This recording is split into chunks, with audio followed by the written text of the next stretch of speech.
Ronnie, would you mind leading us in a word of prayer to start things off? Do you mind?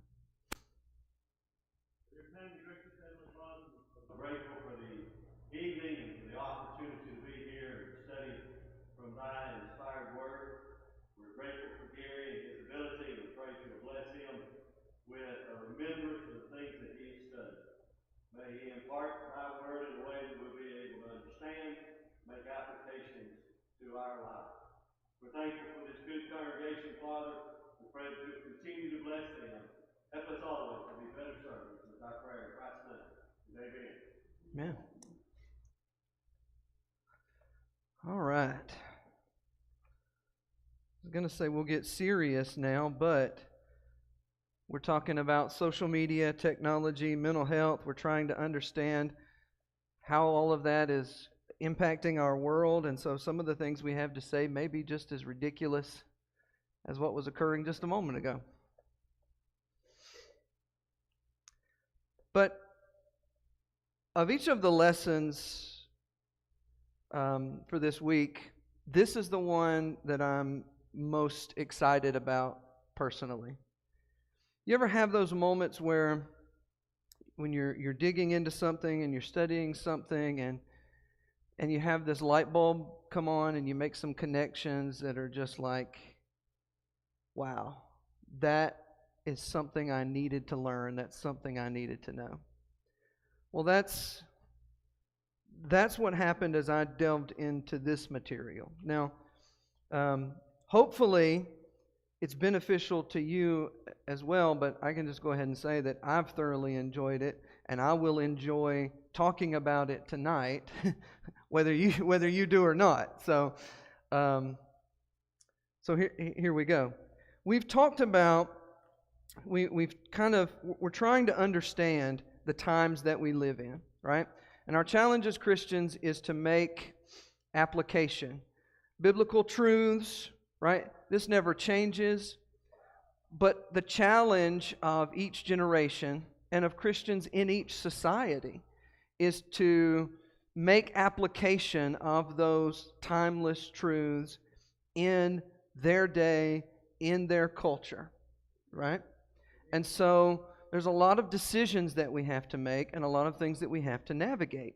And all we're trying to do is understand our day and age so that we can make some informed decisions about what we need to do as parents, as congregations, grandparents, right, from whatever context.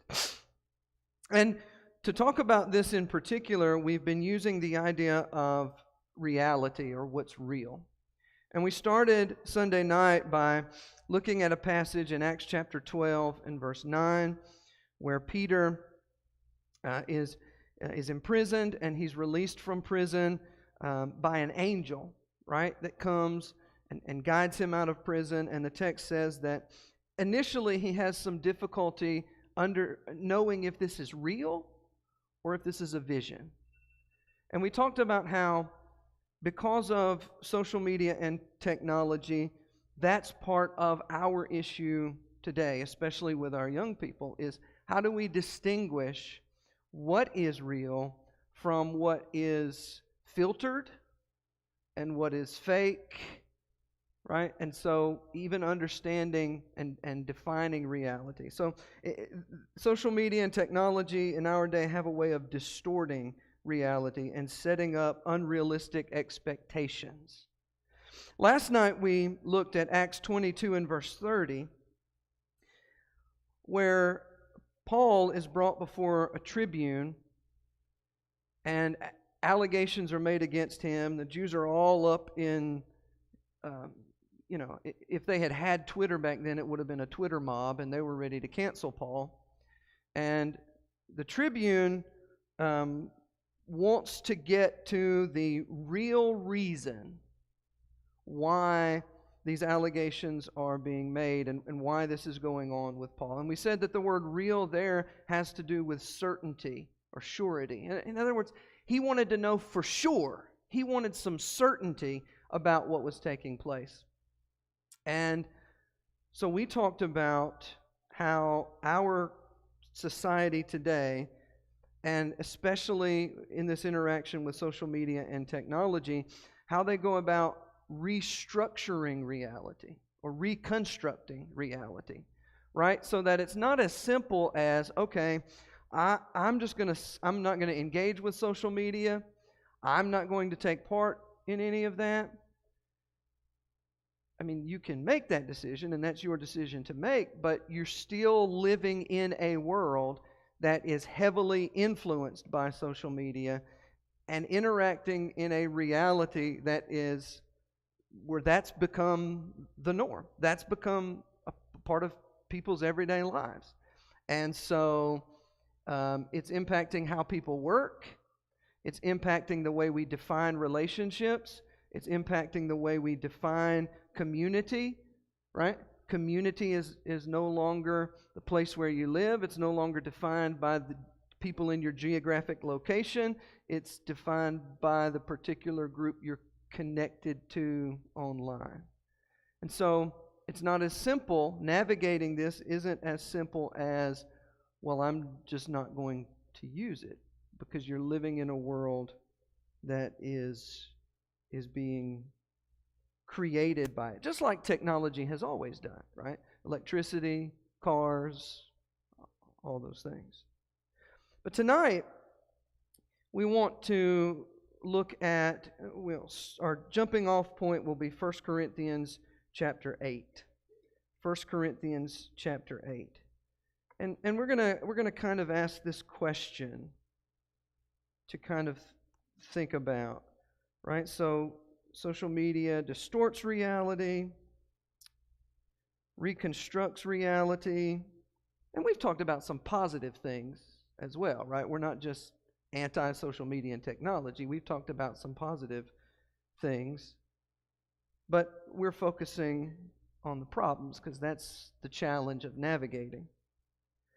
So tonight the question is, multiple realities? Multiple realities? 1 Corinthians chapter 8, there is this discussion.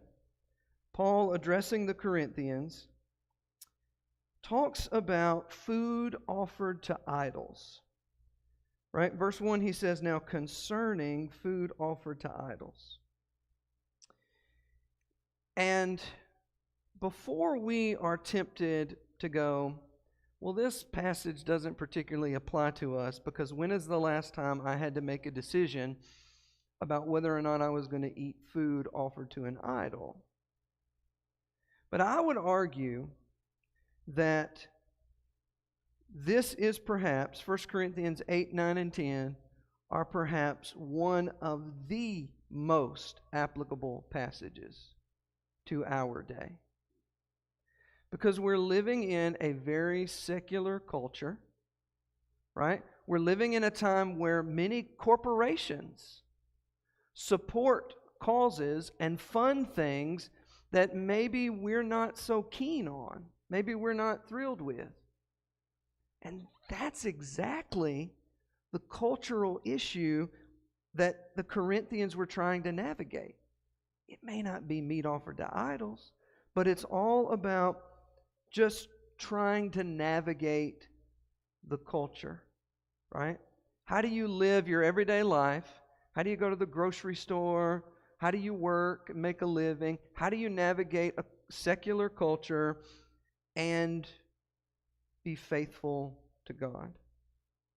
Verse 4 says, therefore, as to the eating of food offered to idols, we know that an idol has no real existence. Okay? So there's our key word, right? We're looking at reality, we're looking at what's real. An idol is not real, is what he says. Right? So they're thinking about, can we eat this meat offered to idols, not eat this meat offered to idols? Well, we know that an idol isn't real. It's not a thing. And that there is no God but one. Skip down to verse 7, though. He says, however, not all possess this knowledge, But some, through former association with idols, eat food as really offered to an idol, and their conscience, being weak, is defiled. He says, look, we have some knowledge where we know that an idol isn't real.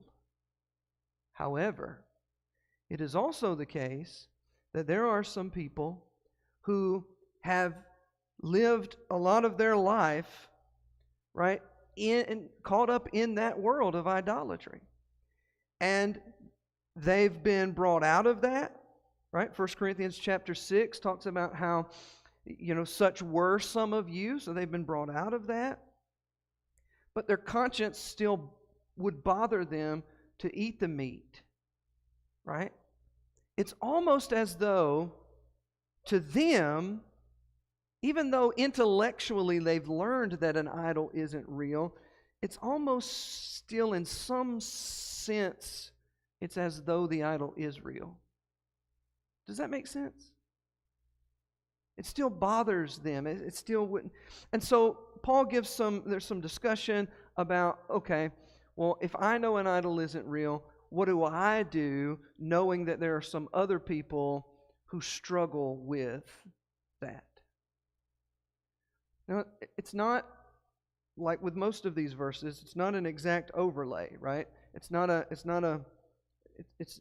complete picture, but it illustrates something that we are going to talk about.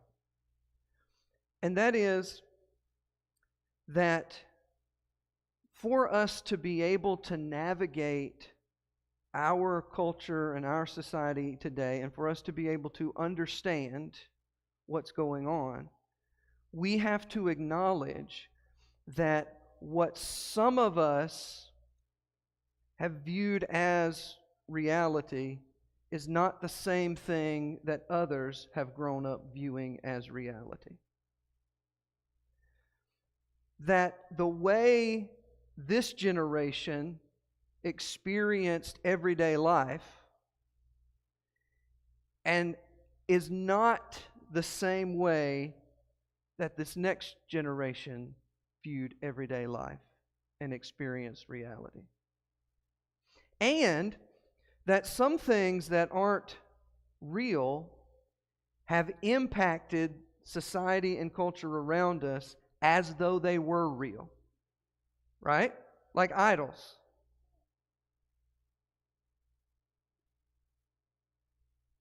Now, I am not at all suggesting that truth is relative, not at all suggesting this ridiculous notion that everybody has their own truth. Not at all. Just illustrating there's some varied perspectives, right? Based on some experiences that people have had, and that's kind of what we're going to talk about. So, by the idea or the question of multiple realities, is it the case that social media and technology, even though the word is social, right? So the idea is connecting us. And again, we've talked about some of the ways in which it helps us connect with people. But is it possible that the same thing that has attempted to connect us with people has gone about splintering us or dividing us up and having us in these bubbles, right? In these bubbles where here's a reality and here's a reality. In other words, dividing us up and disconnecting us into these bubbles where we feel as though or we're living in different worlds. And you just think about it from the simple standpoint of, so one of the things that I found interesting after last night, and I wasn't particularly expecting this, but several grandparents told me how much they appreciated what we were talking about. And I'm thinking, well, this is stuff parents are going to want to know, right? as we're helping our kids navigate this and we're figuring out how to parent. But grandparents, why? Well, we talked about how rapidly things change in our world where everything is interconnected, right? And information is available like that. And so that creates these huge gaps between grandparents and their grandchildren. That's why, my mom and dad navigated onto Facebook so that they could keep up with all the pictures of the kids we were posting, right?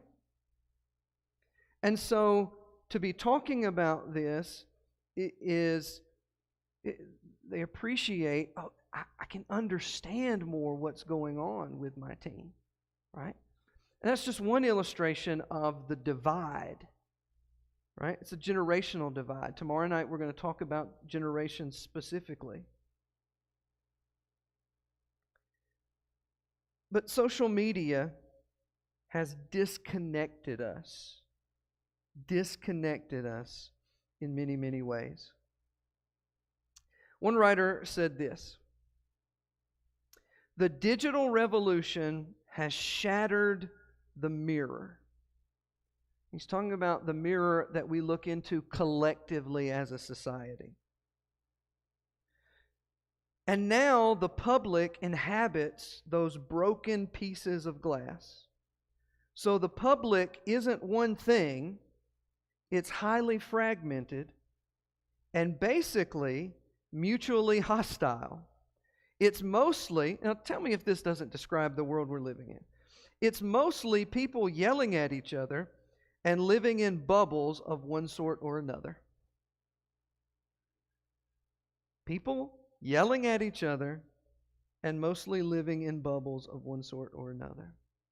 You remember, if you were here, I mentioned the first night there was this comedian, right, who the Twitter mob wanted to cancel because of some jokes that he told that they found unoffensive to a certain group of people that is talked about a lot lately. And his response was, "What do I care? Twitter is not a real place." Right? Well, what we mean by social media creating multiple realities is that to him, as a 50-ish year old comedian, Twitter is absolutely not a real place. But to your teenagers who have lived most of their life of their formative years, their developmental period, with access to a cell phone, with social media being the norm, with all of the connectivity that they have today, it is quite possible that for many of them, Twitter is considered to be more of a real place than the world. Multiple realities. Just from the perspective of what we think about as being most real to us. How does this happen? Well, everyone has a screen, and everyone has their own screen, right? So do this experiment. When you go home, especially if you've got a big family, there's 5 of us. And I did notice this. I noticed this. We go home, we sit down, we turn the TV on, we turn on Netflix or Hulu or whatever you have, Disney Plus or whatever. And each of us have our own, not account, but each of us have our own place to go to log in, right? And so, here I am on my screen, and my wife's got her phone and her screen. And then we can all, right? watch this on this platform, and you can watch this on this platform, and you can watch. We're in the same house. We can be sitting in the same room and be having completely and totally different experiences. Right? Dividing us up, splitting us up, disconnecting us from each other when, in fact, the intent was to connect us. And it's entertainment on demand, right? So that, it used to be the case that families would, I remember doing this growing up. The only TV in the house was the TV in the living room. And we watched something together as a family. And it was after we ate supper. And so we all had this shared experience of the same thing. But now, families have fewer and fewer of those shared experiences. And everybody in the house is watching a different show. Everybody in the house is experiencing different entertainment. Everybody in the house has their own unique experience. We're in the same house, but it's like we're living in different bubbles of reality. Because there's this other thing going on which is interesting, and that is that this thing, right? We talked about this. This thing is listening, right? And this thing is tracking. And this thing is then putting ads to me that are catered to me, right? So it makes the bubble even worse. Because while I may be sitting on one side of the couch on my Facebook, and my wife's sitting on the other side of the couch on her Facebook, even our experiences of Facebook are completely different. Because what's popping up in my feed, because of the algorithm that's following me, is Jeeps and kayaks and fishing and weird articles about like the stuff we're talking about, because that's what I've been researching, right? And she's sitting in the same room on the same couch with her phone, using the same app, the same social media device, and yet what's popping up on her screen are pictures of your kids, right? And crafting ideas and how you make torches and stained glass, because that's what she's been searching. So here we are again. Same house, same room, same app, same social media thing, and yet we're going down two completely different rabbit holes, two completely different experiences, two completely different realities. And so what happens, here's where we start to have fun with this. If all of that is catered to me, right? Me. You get this personalized experience. You become self-absorbed. And we talked about how kind of what ended up happening with social media is that we started performing for others. Right? We started using filters. We started thinking about what's going to get likes, what's going to get shares, especially young people, right? Your teenagers, youth, young adults. What goes through their minds before they share something or post something or like something is this going to get noticed by others? Is this going to get attention? Is this going to it's filtered through this lens of of how do I want to portray myself? How do I want others to see me? How do I want, right? And so what's happened is we've become self-absorbed. And it's all about me. So, I'm gonna get in trouble because I've gotten in trouble every night. But those people that post what they're eating? I don't care what you're eating unless you have some to share with me. Right? But we've gotten into this mindset that we put stuff out into the world and somebody's supposed to care. Right?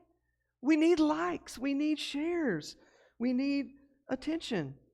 And then we've gotten to where we've got people who don't know how to put their own lives together. Okay? They don't take any responsibility for the condition of their lives, and yet they want to tell all the rest of us and society as a whole through social media.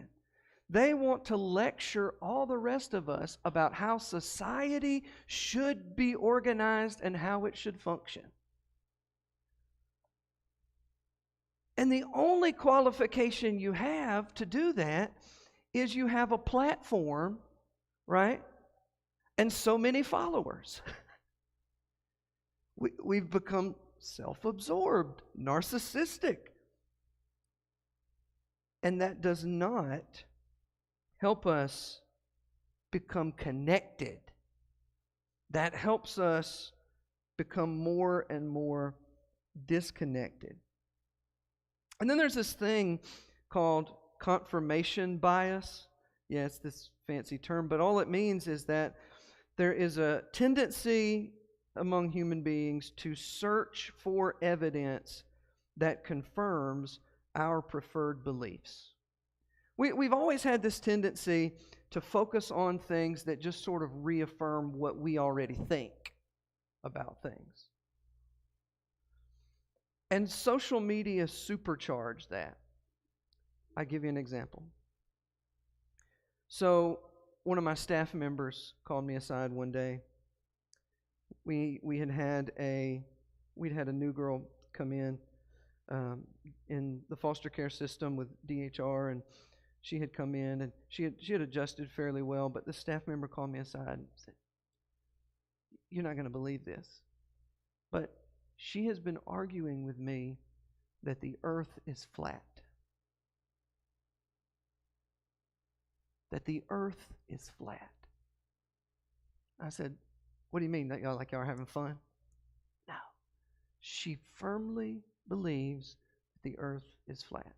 So, okay, what evidence did she give? Well, here's all these YouTube videos that supposedly prove that the earth is flat. And once you click on one of them, you automatically get connected to the next one, and the next one, and the next one, and the next one. And the next thing you know, this girl has watched 24 hours worth of videos of people proving that the earth is flat.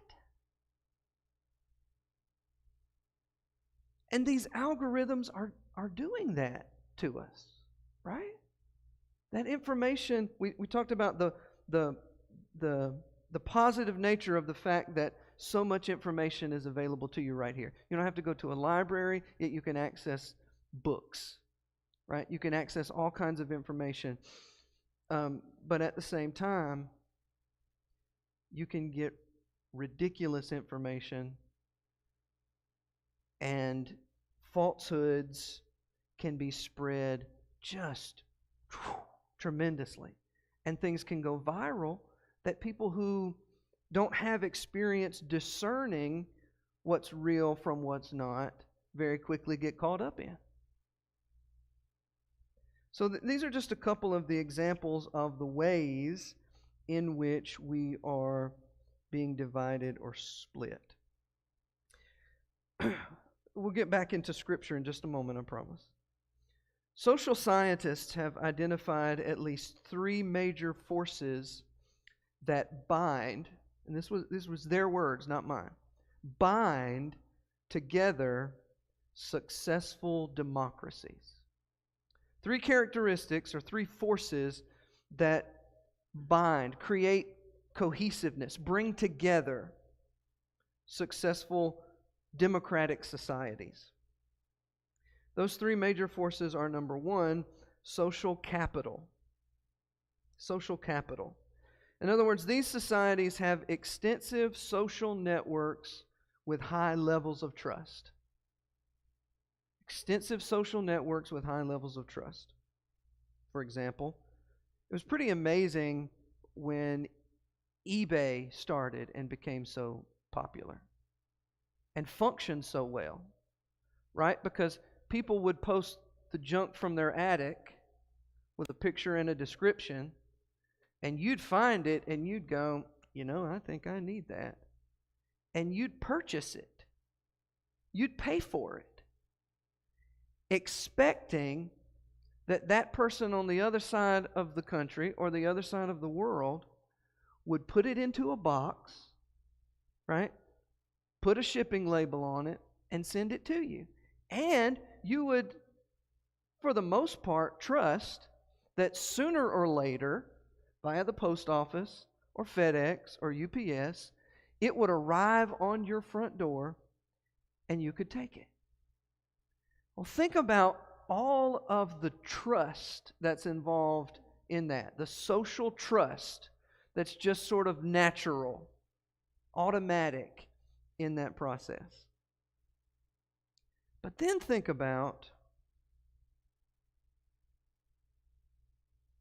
how much over the years we have lost trust in society around us, in people, in institutions, and we lock our doors, and there's this booming business of security systems, and there's insurances that you purchase, right, in case your package doesn't make it.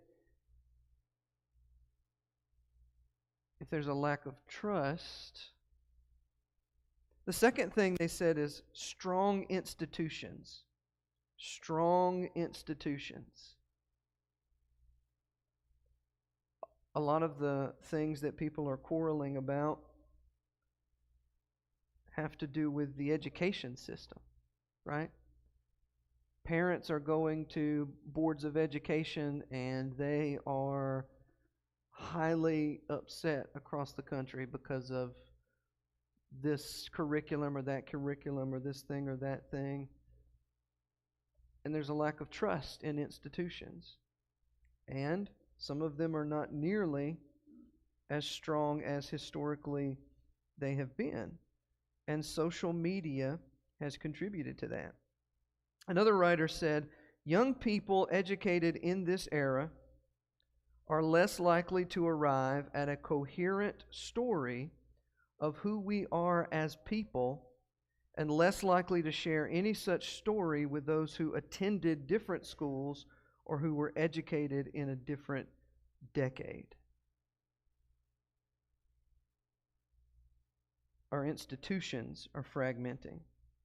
And as a result of that, we don't share the same stories, which, by the way, is the third thing they say. Shared stories are what bind a culture and people together. But if we're all in different bubbles and we're all getting different information and we're all going down different rabbit holes, then we don't have a shared story. We don't even have a shared story anymore about what America is. What you learned in history class is not what your kids are learning in history class necessarily in some parts of the country. So we don't even have a shared identity holding us together. Another writer said, in 20th century, America built the most capable, knowledge-producing institutions in human history. Talking about the universities, right? With all of their research and with all of the... But then says, in the past decade, they got stupider en masse because social media instilled in their members a chronic fear of getting canceled. You have professors in some of our institutions that will not teach, cannot teach basic human biology that we have understood for thousands of years. They can't teach it because they will be canceled and mobbed on social media, and the university will fire them because of it.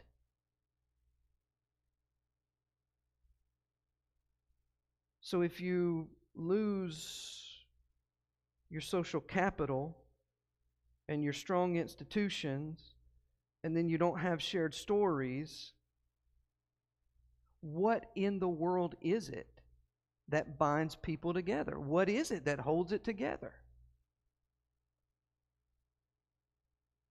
Nothing. Nothing. Open your Bibles to Genesis chapter 11. Genesis chapter 11.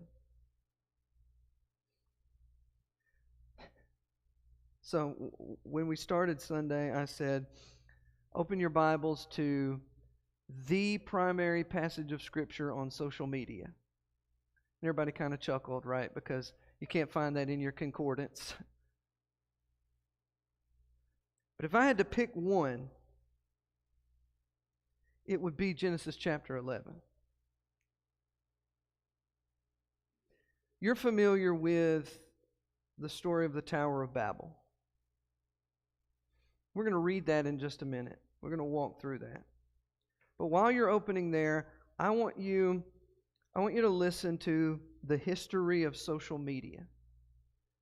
Building social media. So in 2003-ish, we started off with things like MySpace and the original version of Facebook.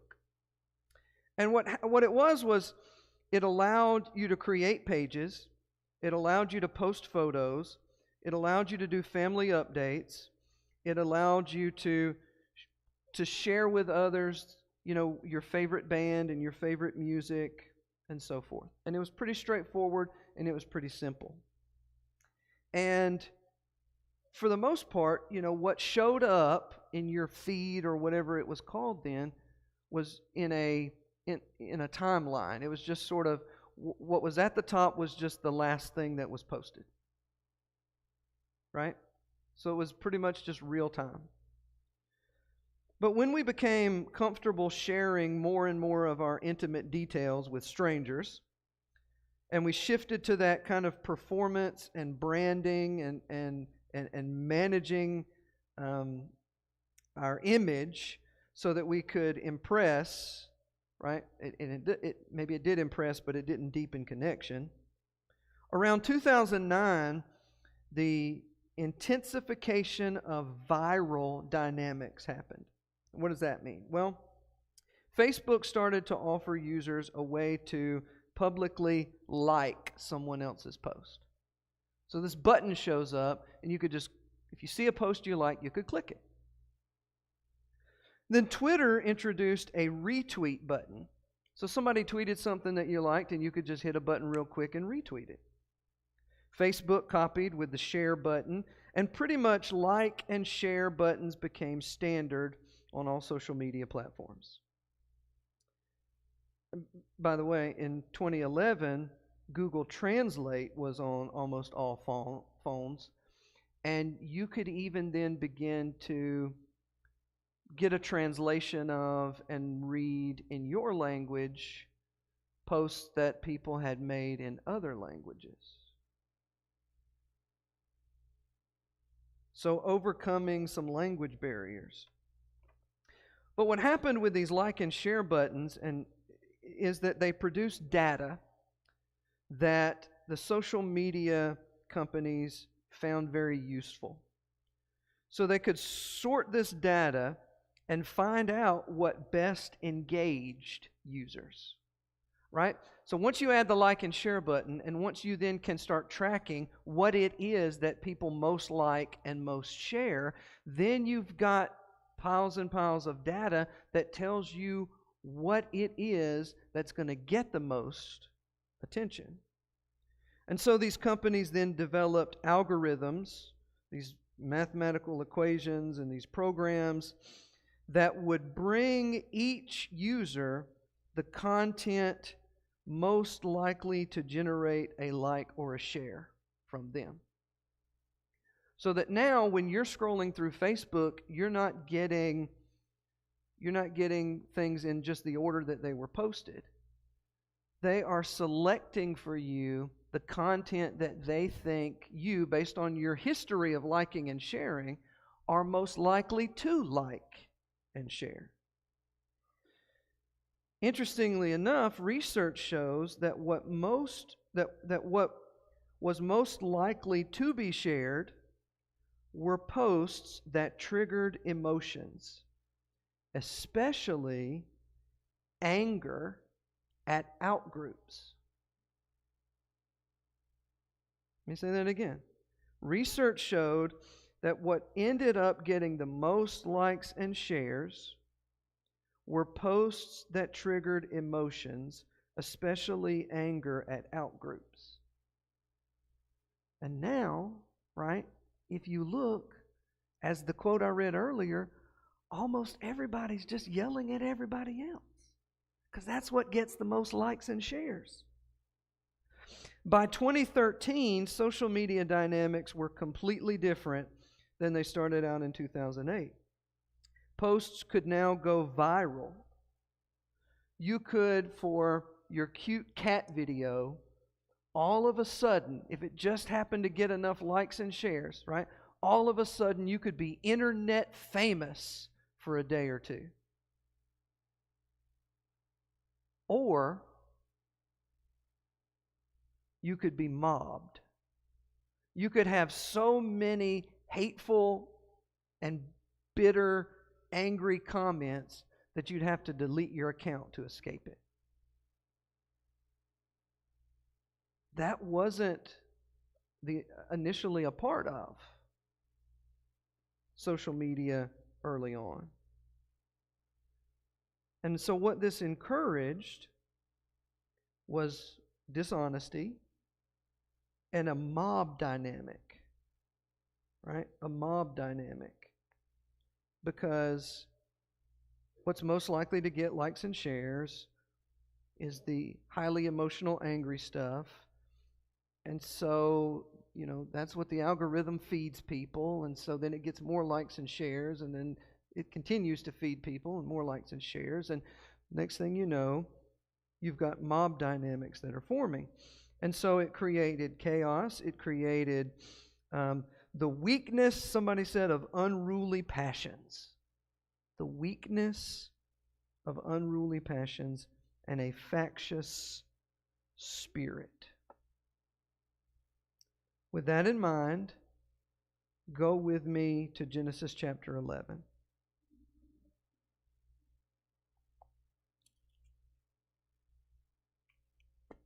I love the book of Genesis. It speaks not just to our origins, but it speaks to the patterns of humanity that we so quickly developed after the fall that we keep repeating. Now, the whole earth had one language and the same words, and as people migrated from the east, they found a plain in the land of Shinar and settled there. And they said to one another, "Come, let us make bricks and burn them thoroughly." They had brick for stone, bitumen for mortar. Then they said, "Come, let us build ourselves a city and a tower with its top in the heavens, and let us make a name for ourselves, lest we be dispersed over the face of the whole earth." The Lord came down. I love this. This is one of the funniest things you will read if you pay attention to it. They're going to build a tower to the heavens. And God makes sure to say that He had to come down to see it. You get that? Right? It's mocking the attempt. Which the children of man had built. And the Lord said, "Behold, they are one people. They have all one language. This is only the beginning of what they will do, and nothing that they propose to do will now be impossible for them. Come, let us go down and there confuse their language, so that they may not understand one another's speech. So the Lord dispersed them from there over the face of all the earth. They left off building the city. Therefore its name was called Babel, because there the Lord confused the language, or confounded the language of all the earth. And from there the Lord dispersed them over the face of all the earth. So here's people. They refuse to be dispersed. They decide that we are going to build a tower to the heavens. I don't know exactly what that intent was. Some commentators say they're trying to reach heaven. Others just say it's just the idea of we're just going to build this big tower up into the sky. But the key is, I think, that the purpose was to make a name for themselves.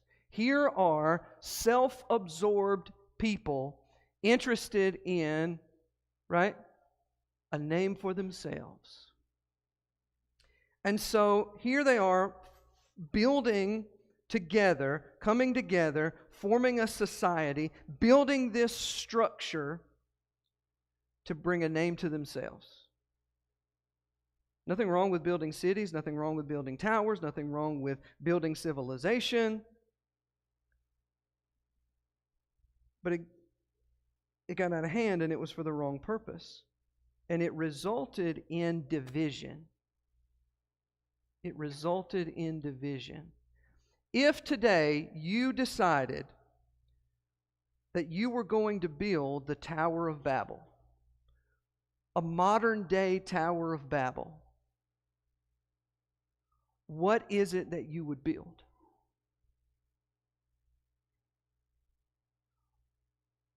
What we build today, we build digitally. Did we build the Tower of Babel? Did we follow this same pattern when we got to the point where we were self-absorbed, right? And where all we want to do is make a name for ourselves. Not everybody, but you get it. And what resulted here is the Lord came down and the Lord divided and the Lord dispersed them. And I'm not at all suggesting that the division that we are experiencing in our world today is God having come down and done that. But I'm saying, look at the pattern.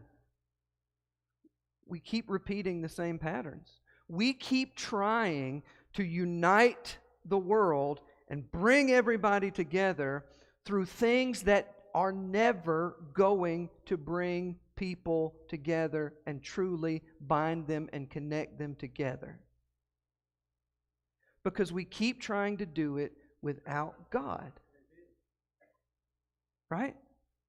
So they made this attempt. We're going to build for us a tower to the heavens, and it's going to be a name for us. Wait a minute. You cannot build society and it hold together and there be a connectedness and do it without God. So, what happened? Well, one commentator, and we have to bring this to a close, but one commentator said, this text suggests a different kind of unity sought by fearful humanity, organized against the purposes of God. This unity attempts to establish a cultural, human oneness without reference to the threats, promises, or mandates of God. This is a self-made unity in which humanity has a fortress morality. It seeks to survive by its own resources, to construct a world free of the danger of the holy and immune from the terrors of God and history. It is a unity grounded in fear and characterized by coercion. A human unity without the vision of God's will is likely to be ordered in oppressive conformity, and it will finally be in vain. He's talking about Genesis 11 and the Tower of Babel, but you could just as easily have written that as a description of what's happening today in our society with social media. Right? So what do we do? Well, if you go back to where we started in 1 Corinthians chapter 8, in verse 1, he says, we have knowledge. There's that person that knows that an idol is nothing. but knowledge puffs up. But what's greater than knowledge is love. So we can walk around here and we can laugh at people who think that and believe that and experience that this is the real world. Or